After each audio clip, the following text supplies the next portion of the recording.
네, 초막절이 지나고 두 번째 주일이 되었습니다. 5781년도 여러분의 입술과 여러분의 그 손으로 하는 일에 하나님의 놀라운 빛된 역사가 일어나기를 바랍니다. 오늘 우리가 함께 나눌 말씀은 에베소서 5장 7절부터 말씀을 보겠습니다. 7절부터 14절의 말씀을 함께 나눕니다. 그러므로 그들과 함께하는 자 되지 말라. 너희가 전에는 어둠이더니 이제는 주 안에서 빛이라. 빛의 자녀들처럼 행하라.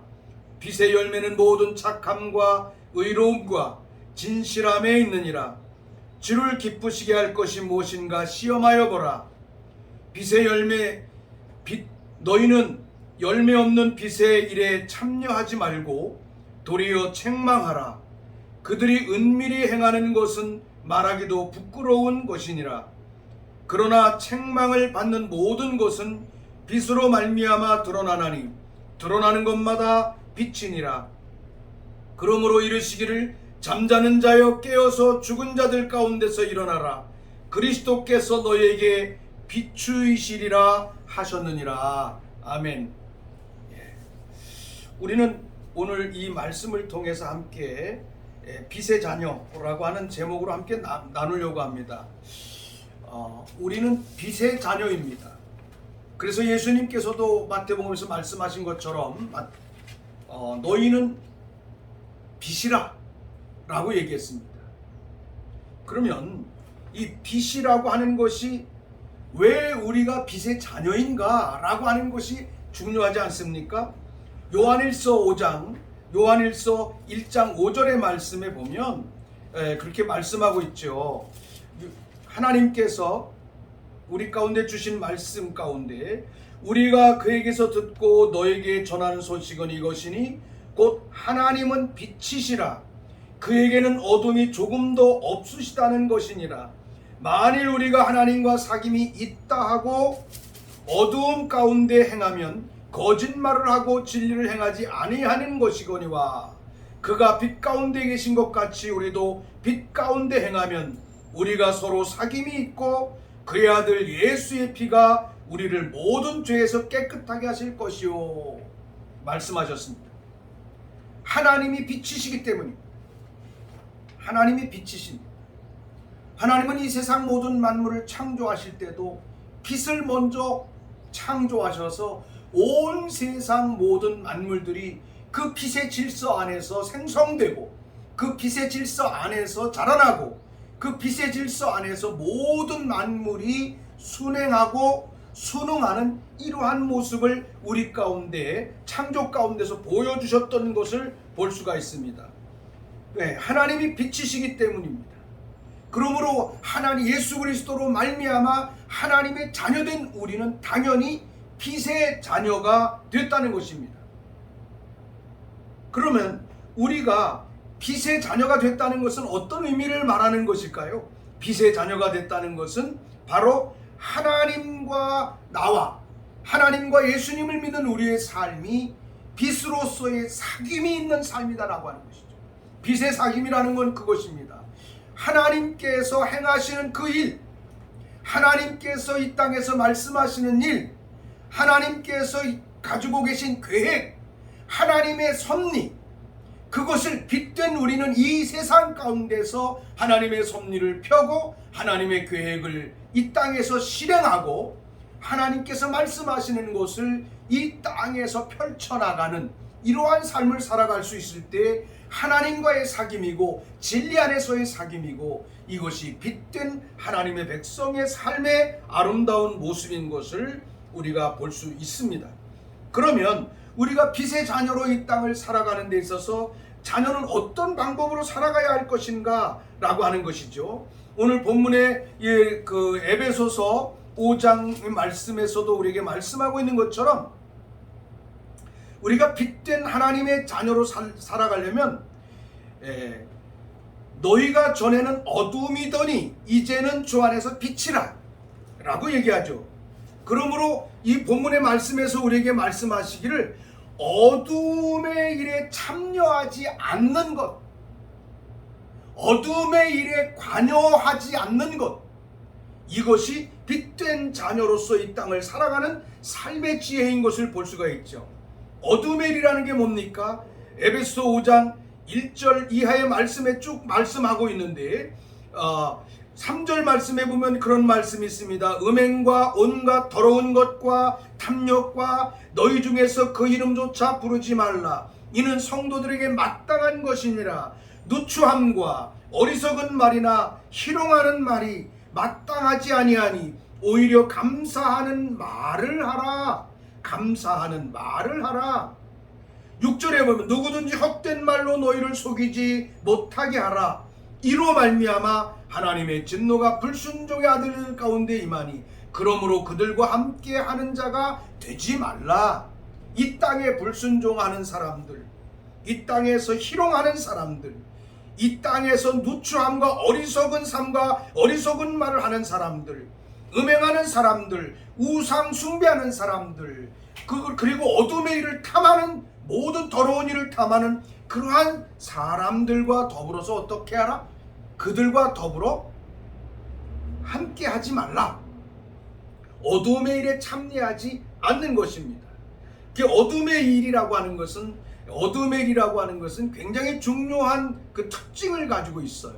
너희가 전에는 어둠이더니 이제는 주 안에서 빛이라.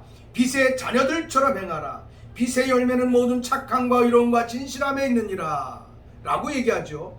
12절에 보면 그들이 은밀히 행하는 것들은 말하기도 부끄럽다. 빛의 삶을 살아가지 않는, 어둠의 삶을 살아가는 특징은 은밀함입니다. 다시 말하면 남 모르게 하는 일, 남들의 눈을 속이는 일, 남들이 보지 아니하는 곳에서 하는 일. 그러니까 우리가 하나님 앞에서 살아갈 때 아담과 하와가 사실은 선악과를 따먹고 나무 밑에 그 나뭇잎으로 치마를 만들고 나무 밑에 숨었습니다. 그렇게 숨으면 그들이 하나님이 모를 줄 알았죠. 근데 하나님께서 그 앞에 찾아오셔서 아담아 하고 부르시는 겁니다. 깜짝 놀랐습니다. 죄에 속한 일, 어둠에 속한 일, 빛을 저해하는 일들은 이 세상의 모든 은밀하고 어두운 가운데서 진행되고 있다는 것을 우리는 너무나도 잘 알고 있죠. 오늘 우리가 살아가는 이 시대 가운데 지금 정치적인 많은 이슈들 가운데 있는 이러한 일들, 대장동 게이트니 이러한 일들을 보면 그 일들이 굉장히 아주 깊은 은밀한 곳에서 자기들끼리 많은 일들을 꾸미고 그렇게 해서 아무도 모르는 사이에 엄청난 어둠에 속한 재물들을 서로 나누는 그러한 일들이 있는 것을 볼 수가 있죠. 이것이 바로 어둠의 일에 관한 것이고, 어둠의 일이라는 것은 은밀하게 하는 아주 은밀한 것이죠. 그래서 이 세상을 보십시오. 모든 이 세상의 어둠에 속한 산업들은 그래서 은밀한 곳으로 사람의 눈에 띄지 않는 그런 삶의 모습으로 숨어서 하는 것들을 종종 볼 수가 있죠.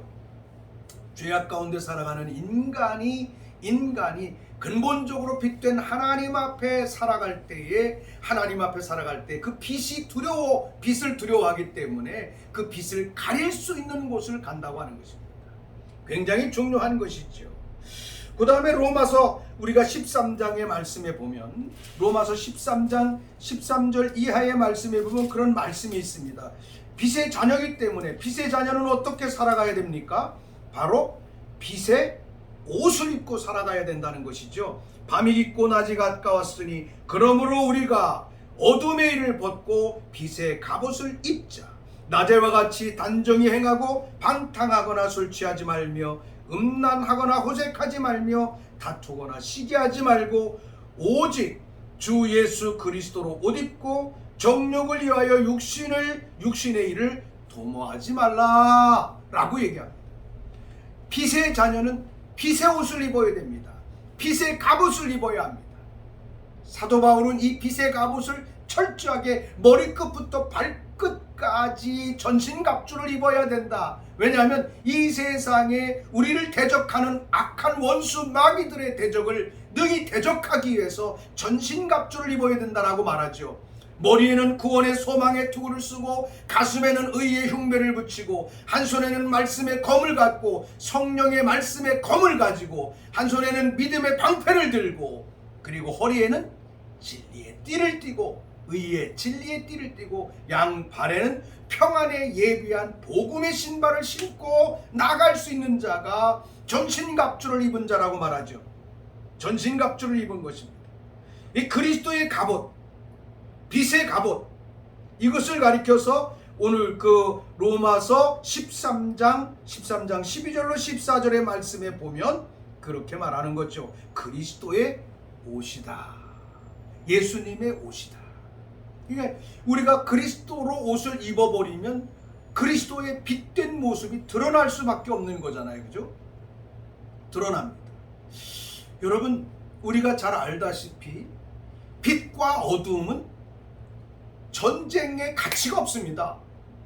왜냐하면 어떤 상황 속에서도 어떤 어두움 가운데도 빛이 딱 비춰지면 빛은 물러가는 거지 빛은 빛 앞에 어두움은 저항하지 못합니다. 그러나 이 땅을 살아가면서 사람들이 유사한 빛, 자기 의에 속한 빛을 자꾸 말하기 때문에 이 세상의 어두움이 그런 그 빛, 유사한 빛을 향하여 저항하고 반항하고 이유를 대고 하는 그런 현상을 종종 볼 수가 있죠. 우리가 커다란 랜턴을 가지고 한번 비춰보십시오. 랜턴의 빛이 쫙 비치면 어두움 앞에 있는 모든 일은 그대로 적나라하게 드러나게 되는 겁니다. 그래서 어두움은 빛이 비춰지는 그곳, 빛과 더불어 빛이 비춰지고 빛이 들어가기만 하면 어두움은 저항할 수 없이 그대로 드러나게 되는 겁니다. 빛과 어두움은 전쟁할 필요가 없어요, 사실.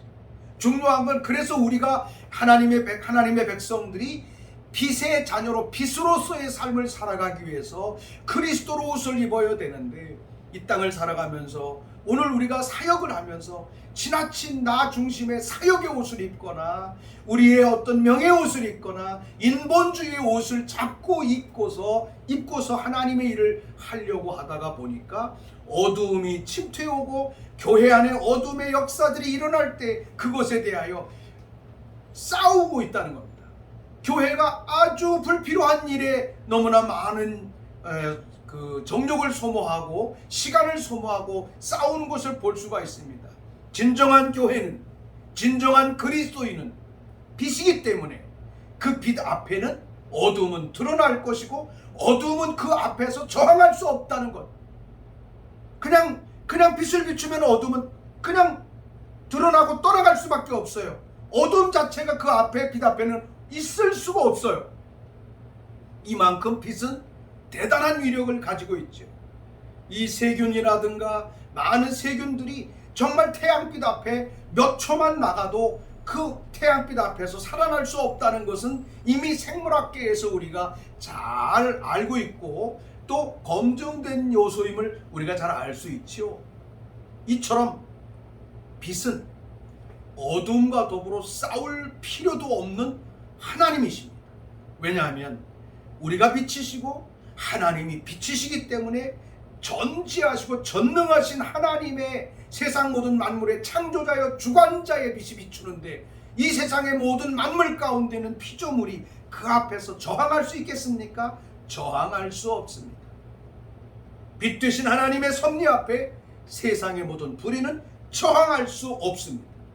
오늘 이 땅의 교회와 그리스도인들의 공동체가 이 세상의 많은 시스템과 더불어서 갈등을 하고 같이 투쟁하고 싸우는 이러한 일을 우리는 너무나도 종종 보죠.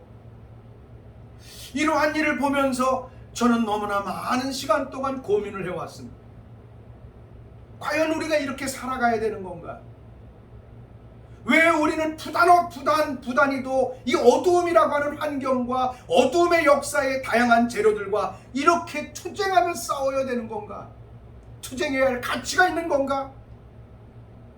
결국은 빛의 자녀인 우리가 빛의 갑옷을 입지 않고 자기의 의의 옷을 입어버리니까 자기의 의로 인하여 어두움을 정죄하고 어두움과 더불어 맞대응을 하다 보니까 어두움과 더불어 어두움에 속한 요소들이 그 안에서 작용하고 그 싸움과 투쟁은 우리의 삶이 닿을 때까지 끝나지 않는 모습을 볼 수 있습니다. 오늘 사랑하는 성도 여러분이요, 여러분의 삶이 빛임을 믿으시기 바랍니다. 예수님은 빛이요 하나님이 빛이십니다. 빛 앞에는 어두움이 저항할 수 없고 빛과 어둠은 전쟁의 가치가 없다는 사실에 대하여 여러분의 삶에서 분명히 고백하고 누리는 삶이 되시길 바랍니다. 그러면 왜 이 빛의 자녀들이 이 세상의 많은 어둠의 요소와 더불어 부단한 싸움을 싸울 수밖에 없을까? 싸울 수밖에 없을까? 물론 싸우게 되죠. 부딪히게 되죠. 우리는 여기에서 우리 자신의 모습을 잘 봐야 됩니다. 뭐냐면 빛 되신 하나님 앞에, 본질 앞에 서 있지 않기 때문에 그렇다. 너무나 화려한 종교적 형태는 가지고 있지만 우리 자신이 예수 그리스도의 온전한 몸, 이 땅의 교회가 진정으로 예수 그리스도의 몸으로서의 교회가 회복되어 있는 그런 본질이 회복되어 있다면 교회 앞에 어떤 불의가 어떤 어둠이 올 수 있겠습니까? 예수 그리스도 앞에 예수님이 이 땅에 오셔서 우리에게 3년 반 동안 보여주시지 않았습니까? 5,000명의 사람들이 먹을 수 없고 굶을 수밖에 없는 그런 세상적 상황 속에 있는 굶주림과 배고픔의 상황도 예수님은 500여의 사건을 통하여 감당하셨습니다.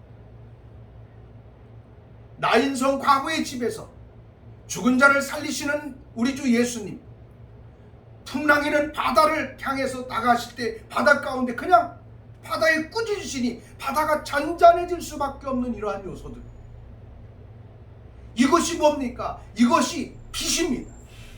이것이 빛인 예수님의 삶이었었습니다.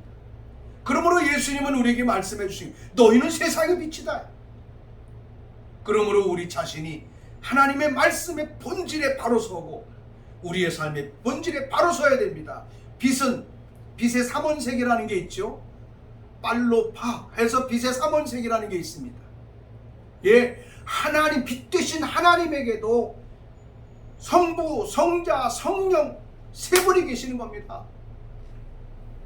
우리의 삶에 있어서 빛의 삶을 살아낼 수 있는 유일한 방법은 하나님 닮는 겁니다. 예수님 따라가면 됩니다. 그냥 성령님을 따라가면 됩니다. 복잡한 것을 논리적으로 설명할 필요가 없습니다. 우리의 삶이 그 빛을 향하여 따라가는 데 있어서 우리의 삶의 열매를 맺기 위해서 어떻게 해야 됩니까? 은밀하고 어두움의 일에 참여하지 않아야 됩니다. 은밀하고 어두움의 일이 우리의 감각과 생각과 삶의 주변에 너무나도 펼쳐져 있고 그것이 우리로 하여금 곤란하게 합니다. 여러분, 하나님의 말씀 성경을 읽는 시간과 하나님과 기도하여 교제하는 시간과 유튜브를 보는 시간 중에 어느 시간이 여러분의 삶 속에 깁니까? 텔레비전을 보고 세상의 문화와 더불어 살아가는 그 삶, 그 문화를 누리고 그 문화 가운데, 그것이 나쁘다는 얘기 아닙니다. 유튜브를 보거나 텔레비를 보는 일이 뭐 죄거나 나쁘다는 일은 아닙니다. 그러나 한번 보십시오. 우리 자신이 날마다 본질적인 고민을 하고 살아가는지, TV를 보고 그죠? 다양한 문화 콘텐츠들을 가운데 살아가는 우리의 삶이, 그것과 더불어 살아가는 그 많은 환경 속에 하나님의 말씀이 본질이신 하나님, 주님과 더불어 모든 세상의 염려와 생각을 내려놓고 주님과 정말 1대1의 교제로 본질적인 시간, 본질적인 추구, 본질적인 말씀 안에 서는 그런 시간이 과연 얼마나 있습니까, 여러분? 빛의 옷은 입어야 합니다. 사도 바울처럼 머리부터 발끝까지 우리의 머릿속에는 구원의 소망의 투구로 쓰고 있는 겁니다. 하나님이 100% 나의 삶을 구원하시고 100% 나의 삶을 인도해 주실 것에 대한 그 구원의 소망의 투구로 가득 차 있어야 되는 겁니다. 그런데 우리는 이 세상에 당하는 많은 일들을 보면 염려하고 걱정하고 두려워하는 이러한 요소들이 우리에 너무나 많죠. 왜? 빛의 투구를 쓰지 않고 있기 때문에. 우리의 생각의 구조, 뇌의 구조가 빛으로 가득 차 있지 않고 어둠에 속한 많은 얼룩진 것들로, 우리의 머릿속에 차 있는 것들로 인하여 상황을 접하고 상황이 우리 가운데 도전되어 오면 그 도전 앞에 우리의 삶이 빛의 그 구원의 소망의 투구를 쓰고 딱 저항하는 것이 아니라 염려, 걱정, 근심, 두려움, 이러한 것으로서 반응하는, 아주 심리적으로 자연적으로 반응하는 것입니다. 빛의 갑옷을 생각의 차원에서부터 쓰고 있지 않기 때문에 결국은 우리가 생각에서부터 이미 어둠에 속한 상황과 환경 가운데 우리 자신이 지금 노출돼서 살아가는 삶을 살아가고 있다는 것입니다. 대단히 중요한 것입니다. 하나님의 말씀의 검, 성령의 검, 곧 하나님의 말씀의 방패.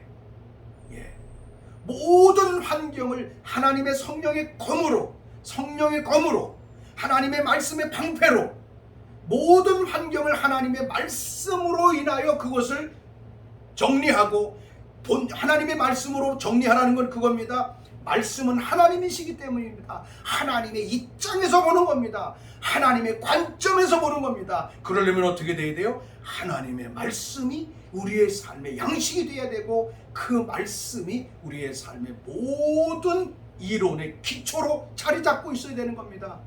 하나님의 말씀, 성경 말씀을 읽는 여러분의 삶이 되셔서 우리 주님의 뜻을 이 땅에서 이루는 풍성한 삶이 되기를 주님의 이름으로 축원합니다. 빛에는 열매가 있습니다. 마지막으로 보면 빛의 열매는 오늘 본문의 말씀에서도 그렇게 말씀하고 있죠. 빛의 열매는 무엇일까요? 빛의 열매는 모든 착함과 의로움과 진실함이 있다. 우리가 빛으로 살아가고 있다면, 사과를 심었다면 사과가 열매를 맺는 것이 당연한 것이고, 토마토를 심었다면 토마토 열매를 맺어야 되는데 토마토에서 오이가 나올 수 없고, 그죠? 참외를 심었는데 수박이 달릴 수 없습니다. 복숭아나무에서는 복숭아가 열리고 사과나무에서는 사과가 열리는 것처럼 빛의 삶을 살아가는 자의 삶의 열매의 첫 번째, 착함. 두 번째는 의로움. 기준이 명확한 겁니다. 의의 기준은 하나님의 말씀, 삼위일체 하나님 이외에는 의의 기준이 없습니다. 그리스도인의 의의 기준은 하나님의 말씀이라는 진리 앞에, 그러므로 빛의 열매로서의 세 번째는 뭡니까? 진실함에 있느니라. 진리, 진실함으로 나갈 수 있을 때 아름다운 열매를 맺게 될 것이고, 빛으로 살아가는 자들의 삶 속에 모든 착함과 의로움과 진실함의 열매를 맺는다는 이 사실 기억하시고, 오늘 우리의 삶을 정말 빛으로서의 삶의 갑옷을 입는, 그리스도로 옷을 입는, 전신갑주를 입는 그런 삶이 되기를 주님의 이름으로 축원하고, 5781년 이제 앞으로 우리 가운데 오는 새로운 날들 가운데 빛으로서, 그냥 나가면 빛의 옷을 입었기 때문에 모든 어둠이, 모든 질병이, 모든 어둠의 권세들이 그 앞에서 무릎을 꿇고 빛을 비추는 그곳에서 어둠의 역사가 그대로 떠나가는 놀라운 축복의 열매를 맺기를 주님의 이름으로 축원합니다. 기도하겠습니다. 하나님 감사합니다. 빛의 열매를 맺기를 원합니다. 하나님이 빛이시고 우리는 빛의 자녀가 되었사오니 이제는 빛의 옷을 온전하게 입고 빛의 갑옷을 입고 그리스도로 옷을 입고 세상을 온전히 승리하여 세상에 있는 어둠과 더불어 싸우는 존재가 아니라 빛을 가지고 나가기만 하면 어둠이 그 앞에 무릎을 꿇게 하는 놀라운 하나님의 나라의 질서와 삶이 우리 삶 속에 열매를 맺게 하여 주시옵소서. 감사하며 우리 주 예수 그리스도의 이름으로 기도합니다. 아멘.